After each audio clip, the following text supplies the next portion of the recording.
مطلب میرے ان کے خیال پیچھے میں کیا وجوہات آپ سمجھتی ہیں کہ پولیٹیکل فیلیئرز ہیں یا جو لوگ اپوائنٹ ہو رہے ہیں وہ درست نہیں ہیں اپنی جگہ جنہوں نے سنبھالی ہوئی ہے؟ فائنانس منسٹر کی بات کر لیتے ہیں محمد اورنگزیب صاحب کی. وہ تو کہہ رہے ہیں کہ ہم نے اس بجٹ میں آپ کو قرضے لے کے ریلیف پرووائڈ کیا ہے. تو یہ قرضوں سے ہماری کب جان چھوٹے گی؟ جبکہ آپ جیسے ایکسپرٹس کا کہنا ہے کہ ہم قرضوں کے بغیر بھی ملک چلا سکتے ہیں چونکہ ہمارے پاس اتنے نیچرل ریسورسز ہیں. لیکن ہم ان پہ ڈپینڈنٹ ہونا کیوں نہیں سیکھتے؟ ایسی کون سی قوتیں ہیں جنہوں نے ہمیں روکے رکھا ہوا ہے؟ دیکھیے ہمیں باقاعدہ روکے رکھا گیا ہے، اور جیسا کہ آپ نے کہا کہ میں نے اپنا جو آلٹرنیٹیو ٹو دی IMF دیا ہے اس میں نے بتایا ہے کہ کیا آلٹرنیٹیوز ہیں جس طرح آپ کر سکتے ہیں، مگر وہ آلٹرنیٹیوز گورنمنٹ کو کیوں نہیں دلچسپی ہے ان میں؟ ایک یہ سوال ہے. اصل سوال یہ ہے کہ میرا جو آلٹرنیٹیو ہے اس میں بیلٹ ٹائٹننگ ہے، مگر بیلٹ ٹائٹننگ ہے حکمراں طبقے کے لیے. حکمراں طبقہ جو ہے اس کی جس طرح سے ان کے عیش و عشرت سے وہ رہتے ہیں، ان کے تمام ایکسپینڈیچرز کی بات کر رہی ہیں آپ؟ ان کے ایکسپینڈیچرز، ان کا لائف سٹائلز، تو وہ نہیں. میں نے جو بتایا ہے، میں نے بتایا ہے کہ کس طرح کون سے خرچے کاٹے جائیں، کس طرح جو ہم لوگ امپورٹ کرتے ہیں. آج دیکھیے کہ ہمارا جو یہ فائنینشیل لبرلائزیشن ہے یہ بھی انہی لوگوں نے کیا تھا جو 90 کی دہائی میں پاکستان پہ مسلط کیے گئے تھے. انہی نے پاکستان کی لبرلائزیشن کی جو اسکیم اس کو بنایا ہے.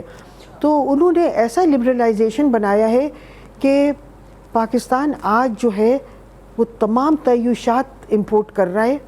آپ دیکھیے کہ کتے بلی کا کھانا باہر سے آتا ہے، مگر انفیکٹ جو چیزیں ہم پروڈیوس کرتے ہیں اب تو ہم وہ بھی امپورٹ کرنے لگے ہیں اور تعیشات امپورٹ کر رہے ہیں، کتے بلی کا کھانا امپورٹ کر رہے ہیں. مگر آپ دیکھیے کہ میرا لیپ ٹاپ خراب ہو گیا تھا تو میں اس کو ڈھونڈ رہی تھی کہ اس کی چیزیں مل جائیں، وہ چیزیں نہیں مل رہی تھیں. یعنی کہ جو ضروری چیزیں ہیں جو ہماری ترقی کے لیے وہ چیزیں نہیں امپورٹ ہو رہی، مگر کتے بلی کا کھانا امپورٹ ہو رہا ہے. بہت مہنگی آپ دیکھیے ایووکاڈو ہے، ایک ایووکاڈو، ایک وہ ہے سبزی، وہ 350 روپے کی ایک ملتی ہے. اور اسی طرح امپورٹڈ پھل مل رہے ہیں، سبزیاں مل رہی ہیں. ایووکاڈو تو میڈم 500 روپے کا ہے، اب 500 کا ہو گیا ہوگا، 550 انفیکٹ. اور اسی طرح چیز ہے، باہر کے امپورٹڈ چیز ہیں، چاکلیٹس ہیں، یہ سب مل رہے ہیں، مگر ضروری اشیاء نہیں مل رہی ہیں.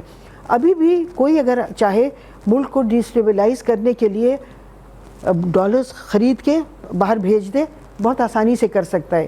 مگر اگر آپ کسی کو، میں نے کچھ سال پہلے کانفرنس کی تھی، میں نے ایمبیسڈر منیر اکرم کو انوائٹ کیا تھا، تو انہوں نے، ہم نے جو ان کو ٹکٹ بھیج رہے تھے وہ بہت مہنگا تھا جو یہاں سے ٹکٹ بھیج رہے تھے، تو انہوں نے کہا میں خود لے کے آ جاؤں گا، آپ ریمبرس کر دیجئے گا. وہ 6 دن کے لیے کراچی آئے تھے، تو ہم نے کہا ٹھیک ہے. ہم نے سوچا کہ لبرلائزڈ ہیں تو کچھ مسئلہ نہیں ہے، فوراً ان کو پے کر دیں گے. آپ یقین کیجئے 6 دن وہ یہاں رہے، ہم ان کو پے نہیں کر سکے کیونکہ وہ جو پروسیجر ہے وہ بہت لمبا چوڑا تھا. یہ آپ نے بڑی امپورٹنٹ بات کی. جی، یعنی کہ جو اصل آپ کے خرچے ہیں جو ضروری، وہ آپ نہیں کر سکتے. وہ یہاں 6 دن رہے، پھر انہوں نے کہا چلیں چھوڑیں، میری بہن یہاں رہتی ہے ان کو دے دیجئے گا.